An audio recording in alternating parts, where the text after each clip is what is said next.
اليوم أحل لكم الطيبات وطعام الذين أوتوا الكتاب حل لكم وطعامكم حل لهم والمحصنات من المؤمنات والمحصنات من الذين أوتوا الكتاب من قبلكم إذا آتيتموهن أجورهن محصنين غير مسافحين ولا متخذي أخدان ومن يكفر بالإيمان فقد حبط عمله وهو في الآخرة من الخاسرين صدق الله العظيم۔ الیوم احل لکم الطیبات، یہ وہی انداز ہے کہ الیوم اکملت لکم دینکم واتممت علیکم نعمتی ورضیت لکم الاسلام دینا۔ آج کے دن تمہارے لیے تمام پاکیزہ چیزاں حلال کر دی گئیں، یعنی اگر اس سے پہلے کوئی مختلف مذاہب میں، یہود کی شریعت میں حضرت یعقوب علیہ السلام کی بات پسند و ناپسند جو ذاتی تھی اس کی بنا پر کوئی رکاوٹیں ہو گئی تھیں، یا یہ کہ مشرکانہ جو اوہام تھے ان کی وجہ سے تمہارے ذہنوں میں کچھ الجھنیں تھیں، آج ان سب کو صاف کیا جا رہا ہے۔ الیوم احل لکم الطیبات، تمام صاف ستھری پاکیزہ چیزاں تمہارے لیے حلال ہیں۔ وطعام الذین اوتوا الکتاب حل لکم، اور ان لوگوں کا کھانا بھی کہ جنہیں کتاب دی گئی تھی تمہارے لیے حلال ہے۔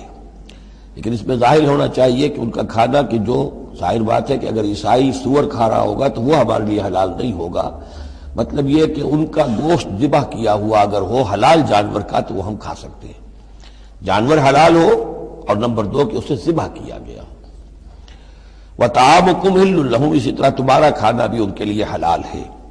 والمحصنات من المؤمنات، اور تمہارے لیے شادی کرنا بھی حلال ہے ان سے بھی کہ جو خاندانی خواتین ہوں اہل ایمان میں سے، والمحصنات من الذین اوتوا الکتاب من قبلکم، اور خاندانی خواتین ان لوگوں کی کہ جنہیں کتاب دی گئی تھی تم سے پہلے، یعنی مسلمان مرد جو ہے عیسائی اور یہودی خاتون سے شادی کر سکتا ہے۔ اذا آتیتموہن اجورہن، جبکہ تم انہیں ادا کر دو ان کے مہر۔ محسنین، نیت یہ ہو کہ انہیں گھر میں بسانا ہے، مستقل ایک خاندان کا ادارہ وجود میں لانا ہے۔ غیر مسافحین، صرف شہوت رانی کے لیے نہیں، صرف مستی نکالنے کے لیے نہیں۔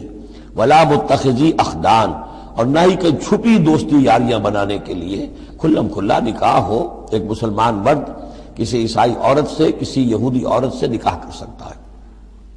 اس کے ضمن میں آج کل بہت سے اشکالات ہیں لوگوں کو، تو اس کے ضمن میں وضاحت کیے دیتا ہوں کہ جہاں تک تو شریعت کا اصل حکم ہے وہ تو یہ ہے، اور چونکہ شریعت محمد رسول اللہ پر پوری ہو چکی ہے، اس میں کوئی تغیر و تبدل نہیں ہو سکتا، لہذا اس کو منسوخ ہم نہیں کر سکتے۔ یہ تو قانون جو ہے قائم رہے گا، اور یہ اس کا جواز جو ہے، یہ اس کا جو کچھ لوگوں کو اس کے خلاف جو مصلحتیں نظر آتی ہیں وہ اپنی جگہ پر صحیح ہیں، لیکن اس کے باوجود قانون کو بدلا نہیں جا سکتا۔ اگر ایک خالص اسلامی ریاست ہو تو کچھ عرصے کے لیے کسی ایسی اجازت کو موقوف کیا جا سکتا ہے، جیسے حضرت عمر رضی اللہ تعالیٰ عنہ نے ایک زمانے میں جب کہ قحط پڑا ہوا تھا تو قطع ید کی سزا جو ہے، چوری پر ہاتھ کاٹنے کی سزا کو موقوف کر دیا تھا۔ یہ حالات ایسے ہیں۔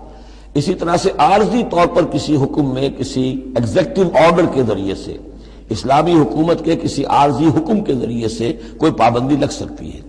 مثلا چونکہ صورتحال یہ ہے کہ مسلمان مردوں کو اجازت ہے عیسائی اور یہودی عورتوں سے شادی کی، مسلمان عورت کی شادی نہیں ہو سکتی کسی بھی عیسائی یا یہودی مرد سے۔ اب اس کی کیا علت ہے کہ عام طور پر سمجھا یہی جاتا ہے کہ مرد غالب ہوتا ہے، لہذا اس کا امکان ہے کہ وہ اپنی بیوی کو سیدھے راستے پر لے آئے گا، نہ یہ کہ اس کی بیوی اسے غلط راستے پر لے جائے گی۔ دوسرے یہ کہ اس زمانے میں اولاد ہوتی تھی مرد کی، تو گویا کہ ثابت تھا کہ جو اولاد ہوگی وہ ماں پر نہیں ہوگی، عیسائی نہیں ہوگی، یہودی نہیں ہوگی، بلکہ وہ مسلمان ہوگی۔ دوسرے اس وقت مسلمانوں کا غلبہ ہو گیا تھا، اور یہودی عیسائی جو تھے وہ ان کے گویا کہ تابع ہو چکے تھے۔ نفسیاتی اعتبار سے یہ دونوں صورتیں اس وقت بدل چکی ہیں۔ آج مسلمان مغلوب ہیں، یہودی عیسائی جو ہیں ان کا پلڑا بھاری ہے دنیا کی سیاست میں اور دنیا کے معاملات میں۔ ویسے بھی مرد جو ہیں وہ کمزور ہو چکے ہیں اور عورتوں کا غلبہ ہے۔ اس حوالے سے مناسب یہی ہے کہ یہ شادیاں نہ ہوں، لیکن حرام ان کو ہم نہیں کہہ سکتے۔ البتہ کوئی اگر اسلامی ریاست کہیں قائم ہو جائے تو پھر وہ وقتی طور پر، جب تک کہ حالات میں کوئی اور تبدیلی نہ ہو جائے، مصلحتوں کے پیش نظر اس اجازت کو عارضی طور پر منسوخ کر سکتی ہے۔ وَمَن يَكْفُرْ بِالْإِيمَانِ فَقَدْ حَبِطَ عَمَلُهُ، تو تو جس شخص نے ایمان کے ساتھ کفر کیا اس کے تمام اعمال حبط ہو گئے۔ اب اس میں اشارہ اہل کتاب کی طرف بھی ہو سکتا ہے کہ پہلے وہ صاحب ایمان تھے، جب تک محمد الرسول اللہ تشریف نہیں لائے جو حضرت عیسیٰ کو مانتا تھا وہ مومن تھا، جو حضرت موسیٰ کو مانتا تھا مومن تھا، لیکن یہ کہ اب اگر وہ نہیں مان رہے تو گویا کہ وہ کفر کر رہے ہیں۔ اور دوسری یہ کہ کوئی شخص ایمان کا مدعی ہو کر ایسی حرکتیں کرے کہ جو کہ کافرانہ ہے تو اس کے تمام اعمال حبط ہو جائیں گے، وَهُوَ فِي الْآخِرَةِ مِنَ الْخَاسِرِينَ، اور آخرت میں وہ ہوگا بڑے خسارہ پانے والوں میں۔